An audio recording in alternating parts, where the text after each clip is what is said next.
Hello दोस्तों, नमस्कार, welcome. स्वागत है आप सभी का आपके अपने यूट्यूब चैनल दैया क्लासेज एंड एजुकेशन न्यूज। दोस्तों, आज हम बात करेंगे डीएलएड या फिर बीएसटीसी क्या होता है और कौन से विद्यार्थी है जो ये कोर्स कर सकते हैं। इन सारी बातों का आज इस वीडियो में हम बात करेंगे। यदि चैनल पर पहली बार आपने विजिट किया है तो चैनल को सब्सक्राइब कर लीजिए और बेल आइकन को प्रेस कर दीजिए ताकि नेक्स्ट वीडियो आपके पास में पहुंच जाए।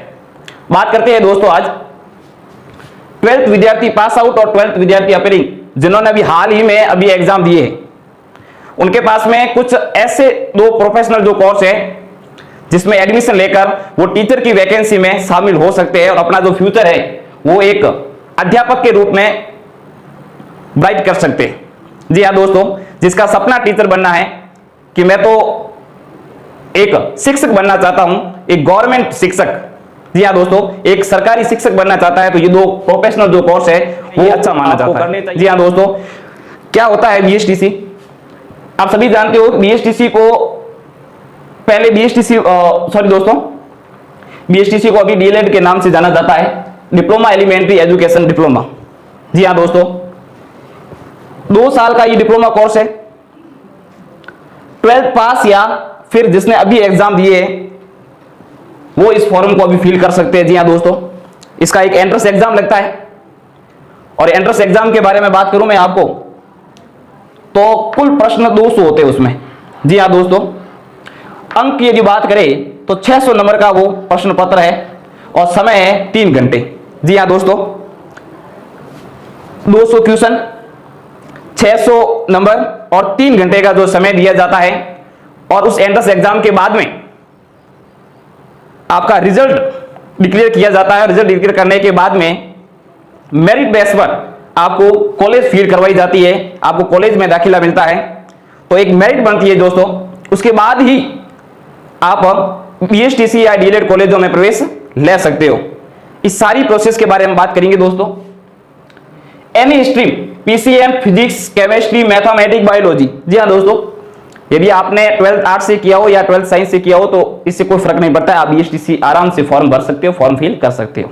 जी हाँ दोस्तों, आपको एंट्रेंस एग्जाम की सबसे ज्यादा की ज्यादा एंट्रेंस एग्जाम की तैयारी करनी चाहिए और तैयारी की जो रणनीति है वो आपको आज से और अभी से ही आपको शुरू कर देनी चाहिए। इस वीडियो में हम बारे में बात करेंगे कि कौन से सब्जेक्ट है वो एंट्रेंस एग्जाम में पूछे जाते हैं और कितने नंबर के अंक है वहां पर जो पूछे जाते हैं प्रश्न। जी हाँ दोस्तों, कितने अंक के वहां प्रश्न है वो पूछे जाते हैं। इन सारे प्रश्नों के बारे में बात करेंगे।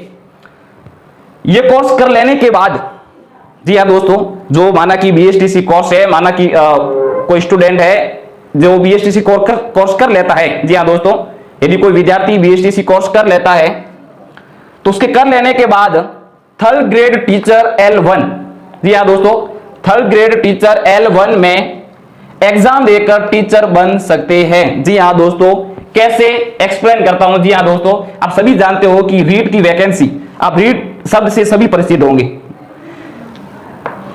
गवर्नमेंट या सरकारी टीचर बनने के लिए 3rd ग्रेड टीचर L1 का मतलब दोस्तों ये होता है कि क्लास 1 से 5 तक पढ़ाने का आपको मौका दिया जाता है। जी हाँ दोस्तों, क्योंकि L1 के जो शिक्षक है वो 1 से 5 तक ही पढ़ाते हैं, बाकी वाले जो ऊपर वाली क्लास है तो लेवल 2 वाले जो शिक्षक है वो पढ़ाते हैं। रीट के एग्जाम में सबसे पहले प्री क्वालिफाई करना होता है, प्री एग्जाम होता है उसका। उसके बाद में मेन एग्जाम होता है, उसके बाद में मेरिट लिस्ट कट ऑफ निकलती है। कट ऑफ के बाद में आप सभी जानते हो आगे का जो प्रोसेस है डॉक्यूमेंट वेरिफिकेशन, उसके बाद में आपको ज्वाइनिंग दी जाती है। ये प्रोसेस है टीचर का। लेकिन हमें वहां तक पहुंचने से पहले हमें बीएसटीसी या डीएलएड कोर्स को किस प्रकार से कर सकते हैं और किस प्रकार से हमें कॉलेज मिले, कितने नंबर यदि हम लेके आए तो हमें कॉलेज है वो आसानी से मिल जाए, उसके बारे में हम बात करते हैं। इस कोर्स को कर लेने के लिए या इस कोर्स को करने के लिए एंट्रेंस एग्जाम देना पड़ता है। जी हाँ दोस्तों, जो अभी मैंने आपको बताया कुल प्रश्न 200, अंक 600 और समय 3 घंटे दौरान। उसके बाद यदि बात करें परीक्षा स्कीम या पैटर्न के बारे में।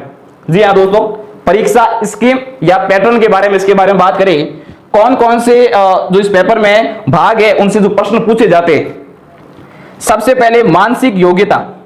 जी हाँ दोस्तों, जिसे मेंटल एबिलिटी क्वेश्चन पूछे जाते हैं और कितने क्वेश्चन आएंगे दोस्तों? 50 क्वेश्चन। प्रत्येक क्वेश्चन है वो 2 नंबर का है। जी हाँ दोस्तों, प्रत्येक जो क्वेश्चन है वो कितने नंबर का है? 2 नंबर का है। 50 क्वेश्चन है, इसका मतलब नंबर कितने हो गए? इसका डबल कर दो, 100 नंबर का। जो मानसिक योग्यता है, मेंटल एबिलिटी वाला जो पार्ट है, ये 100 नंबर का पूछा जाता है और ये बहुत ही वेरी इंपॉर्टेंट है। जी हाँ दोस्तों, वेरी वेरी इंपॉर्टेंट है। आपको सही तरीके से अपनी जो बुक, एक स्पेलिस्ट बुक खरीद लेनी चाहिए और उसे आपको तैयारी कर लेनी चाहिए। जी हाँ दोस्तों, यदि आप ये भी नहीं कर पाते हो तो आपको YouTube के जरिए बहुत सारे ऐसी क्लासेज है जहां पर आप देखकर अपने मानसिक योग्यता के जो क्वेश्चन है आप वहां से आप प्रैक्टिस कर सकते हो। आप कोशिश के जरिए है वो आप अपनी जो मानसिक योग्यता के क्वेश्चन है वो कर सकते हो आप। उसके बाद में राजस्थान सामान्य जानकारी या फिर राजस्थान जीके, इसके भी 50 क्वेश्चन पूछे जाते हैं। अपने में ये अहम रोल निभाता है। जी हाँ दोस्तों, इसको तो पढ़ना ही पढ़ना है आपको। राजस्थान की हर वैकेंसी में राजस्थान जीके पूछा जाता है। इसको तो चाहे आज पढ़ो चाहे कल पढ़ो, आपको इसको पढ़ना ही पड़ेगा, क्योंकि राजस्थान की वैकेंसी को क्लियर करने के लिए भी आपको जीके पढ़ना पड़ेगा। इसलिए राजस्थान का सामान्य जो जानकारी या फिर आप जनरल नॉलेज कहोगे 50 क्वेश्चन पूछे जाते हैं, ये भी 100 नंबर का पूछा जाता है। उसके बाद में शिक्षण अभिरुचि के भी 50 क्वेश्चन आते हैं। शिक्षण अभिरुचि क्या है दोस्तों? एग्जाम्पल के तौर पर यदि मैं आपको बताऊं, स्टूडेंट के लेट होने का कारण, किसी विद्यालय में कोई बच्चा है वो लेट आ गया है, तो टीचर का जो पहला क्वेश्चन होगा, क्या उसकी पिटाई होगी? ऑप्शन 1। ऑप्शन 2, उसका रीजन जानेंगे कि लेट क्यों हुआ है। इस प्रकार के जो क्वेश्चन है वो आपको यहाँ शिक्षण अभिरुचि में देखने को मिलेंगे। और जो चौथा पार्ट है वो इंग्लिश, हिंदी या संस्कृत। इंग्लिश तो होगी, हिंदी और संस्कृत दोनों में से एक चुनना पड़ता है, तो ज्यादातर देखा जाता है हिंदी ही चॉइस किया जाता है। तो इंग्लिश और हिंदी, इंग्लिश के 20 क्वेश्चन और हिंदी के 30 क्वेश्चन। और आप सभी जानते हो पर क्वेश्चन है वो 2 नंबर का पूछा जाता है। तो ये पार्ट 20 और 40 नंबर का हो गया और 30 क्वेश्चन है ये 60 नंबर के हो गए।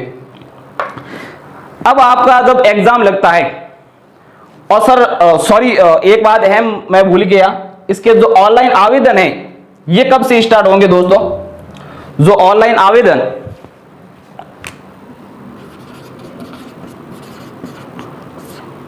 दोस्तों संभावित यदि डेट कहा जाए तो मई के आगे या पीछे स्टार्ट होने की संभावना है। मई के महीने में या मई से पहले या मई के बाद। आपने पिछला देखा ही होगा, फॉर्म बहुत ही ज्यादा लेट फिलअप करवाए थे, तो आवेदन मई के आसपास करवा दिए जाएंगे, आपको संभावित है। उसके बाद में आपका एग्जाम लगेगा और एग्जाम में आपको 200 प्रश्न और अंक 600 नंबर में से आपको लेके आना है। जी हाँ दोस्तों, यदि आप सही तरीके से मेहनत से यदि आप तैयारी करते हो और आपको यही ठानना है कि मुझे टीचर ही बनना है, मुझे बीएसटीसी करनी है या डीएलएड करनी है, तो आप सीधी सी बात है आप अभी से लग जाओ। मेरा मानना है आप अभी से लग जाओ और 100% है आपको इस कोर्स में अच्छी से अच्छी है वो कॉलेज यहाँ पर मिलेगी। अब बात ये भी करते हैं, कुछ प्राइवेट कॉलेज भी और कुछ गवर्नमेंट कॉलेज भी है। डाइट की कॉलेज गवर्नमेंट कॉलेज होती, आप सभी जानते हो कि बहुत ही बढ़िया नंबर आते हैं तो उसको गवर्नमेंट कॉलेज मिल जाती है, जहां पर फीस है बहुत ही कम लगता है। प्राइवेट कॉलेज में फीस है वो ज्यादा होती है। और तो इस तरीके से आप यदि मेहनत करते हो और बढ़िया नंबर लेके आते हो तो आपको गवर्नमेंट डाइट कॉलेज मिल जाती है। उसके बाद में दोस्तों आप सभी जानते हो डीएलएड और बीएसटीसी करने के बाद आप 3rd grade REET level fest का आप वैकेंसी में आप शामिल हो सकते हो। ऐसा नहीं है कि आपने ये कोर्स कर लिया और अब आप टीचर बन गए, जी नहीं दोस्तों। ये कोर्स कर लेने के बाद में आप रीट की वैकेंसी लेवल फेस्ट के लिए आप क्या हो जाते हो? एलिजिबल हो जाते हो। आपको योग्यता मिल जाती है कि रीट लेवल फेस्ट में आप फॉर्म फिल कर सकते हो। इस कोर्स को कर लेने के बाद में आपको रीट लेवल फेस्ट इसका फॉर्म फिल होता है और फॉर्म फिल होने